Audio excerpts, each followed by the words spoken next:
Last night, Paul Ryan was on CNN holding a town hall. I'm not quite sure. I mean, I guess the campaign's not official, right? The general election has not taken place until after the primary, so he somehow gets away with this. But here is Paul Ryan taking a question. I want to break down some of the just sort of the absolute BS in this. He's asked a question by a nun, Erica Jordan, and this guy's one of the things I noticed, and I watched part of this, was that he's very adept at. He sees his people. It's all been done in Wisconsin. The whole idea is that he's going to, express that he's a Wisconsin guy. He's not of Washington, right? That's one of the main agendas that Paul Ryan wants to achieve. It's I'm going to have a tough campaign against a guy who's a steel worker who is of Wisconsin. I've got to feel like I'm of Wisconsin. I've got to project that. So wherever you tell me you're from, I'm going to ask you a question that may or may not have anything to do with you, but is going to project that I know something about Wisconsin. That's the way this is going to go. So he does this with the nun. The nun asks him a pretty tough question, but of course she'll get no follow-up. We're not going to play the full 5 minutes in which he filibusters right to the break, but we'll break down some of it, and then we'll also maybe try and guess what's inside the mind of the nun as she stares into this soulless human being. The next question comes from Sister Erica Jordan. She's a Dominican nun and retired school principal. Sister? At the Siena Center? No, I'm from Cincinnati. Oh. Dominican Sister of Cincinnati, Wisconsin, though. Yep. Good evening, Mr. Speaker. Pause it. Now, when he nodded, he didn't know what she was talking about, but he did not know. And actually, there's a big tell. He just froze the video right when he closes his eyes, which is, it's the, I'm going to pretend I'm just going to wish that away. Go ahead. I know that you're a Catholic, as am I. And it seems to me that most of the Republicans in the Congress are not willing to stand with the poor and working class, as evidenced in the recent debates about health care and the anticipated tax reform. So I'd like to ask you how you see yourself upholding the church's social teaching that has the idea that God is always on the side of the poor and dispossessed, as should we be. Spoken like a great Dominican nun. Look.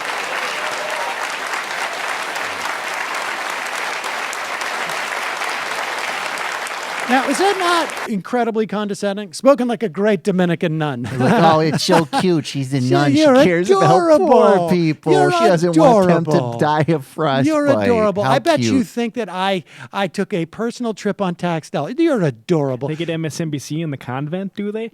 You see what? You know who this tie is from? And then names a brand. All right, go ahead. Sister, this may come as a surprise to you, but I completely agree with you. Where we may disagree is on how to achieve that goal. As you know, we all exercise prudential judgment in practicing our faith. And for me, the preferential option for the poor, which is something that's a key tenet of Catholic faith, that means upward mobility. That means economic growth. That means equality of opportunity. That, to me, means working with this guy over here at Gateway Tech to make sure that we can close the skills gap, to make sure that every person who wants a career and job can get the benefits. We actually just passed this bill in July. Before that, we passed another skills bill. That means, to me, taking this 20th century poverty program that we have, which is, we're in the 32nd year of the war on poverty, trillions spent, and guess what? Our poverty rates are about the same as they were when we started this war on poverty 32 years ago. So the status quo isn't working, sister. And what I think we need to do is change our approach on pause fighting. it. Hold on for 1 second. First of all, that's not true. That's just not true. But continue. Poverty, instead of measuring success based on how much money we spend or how many programs we create or how many people are on those programs, measuring on inputs, let's measure success in poverty on outcomes. Is it working? Are people getting out of poverty? And what I believe, when you look at it that way, I actually have a commission that Patty Murray and I set up that's underway right now to focus on these measurements. We need to make sure that we bring people into the workforce. The poor are being marginalized and misaligned in many ways because a lot of the programs that we have, well-intended as they may be, are discouraging and disincentivizing work.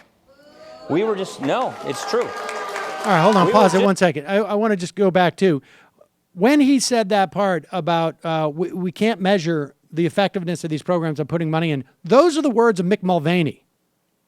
People forget that was his press conference about 3 months ago when he was outlining the budget that had slashed services across the board.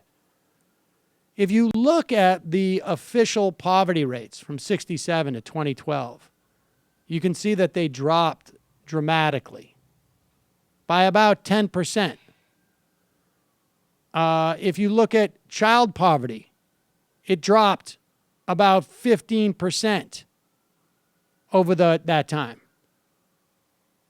If you look at the effects of taxes and transfer on poverty rates, dropped 7 to 10%. On child poverty rates, even more. So Paul Ryan's lying. But continue.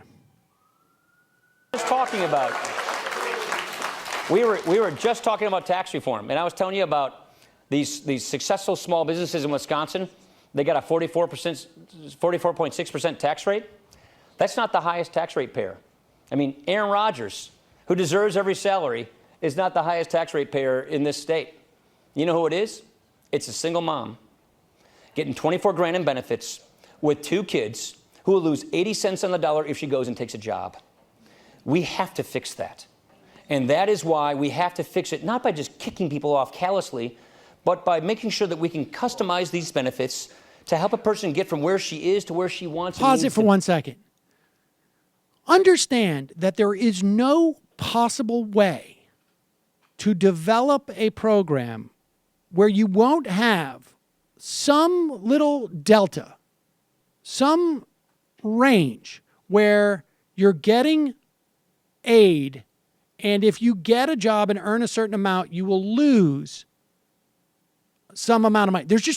There's no way of doing it. There's simply no physical way of doing it. And the idea that we're going to customize this for each individual is a lie. It's simply a lie. There are things that you can do to sort of mitigate that, but when you're talking about within a certain range, that's just the inevitability of public policy. And Paul Ryan's answer is to customize it. In other words, put a nice face on the fact that we're going to cut her benefits, period. There's the number of people who are out there going like, there's so many great jobs for me available. It's so easy. As a single mom. But I'm loving life. Just here as a single mom, $24,000, and I think that's probably an overstatement. But continue, because at one point, the nun is going to realize who she's talking to. To help a person get from where she is to where she wants and needs to be. That means we have these benefits phased out in a certain way that fits her needs and goes and fixes it.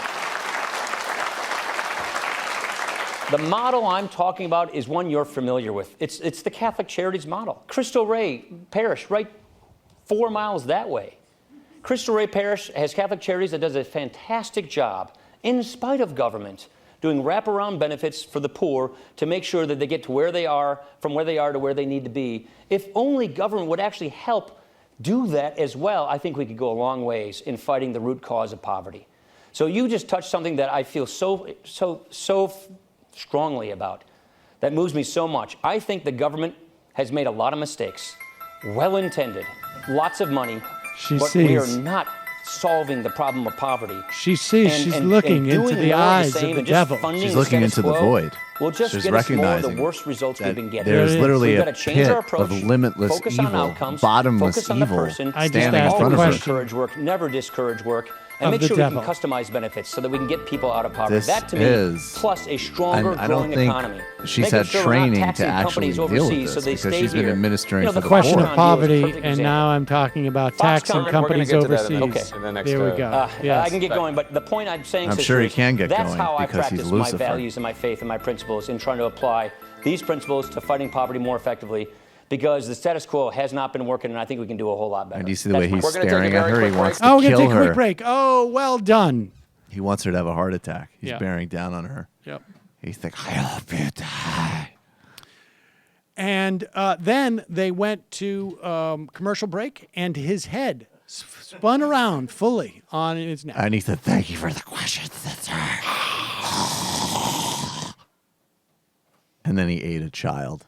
And then he got some makeup put on for the next segment. Well, if you're wondering what is going through her head, I mean, she probably feels bad for him. I mean, I suspect I she don't think feels so. worse No. Maybe for the for all the who are people he's correct. subjected victimizing to his, because he's a but- fucking sociopath. I mean, I've known a decent amount of nuns, and that would be the normal reaction. Would be like, this poor person is just so misguided. Really? Not like I wish I could have beat the shit out of this kid with a ruler in school? I would imagine. Sounds like a she's more gotta be appropriate thinking, like, non-response. this guy is the second, third most powerful person in our government at this moment, and is Yeah, fear might be just part of it. whitewashing. Did a priest the- get to this guy or something? What's going on? Why is he such a terrible person?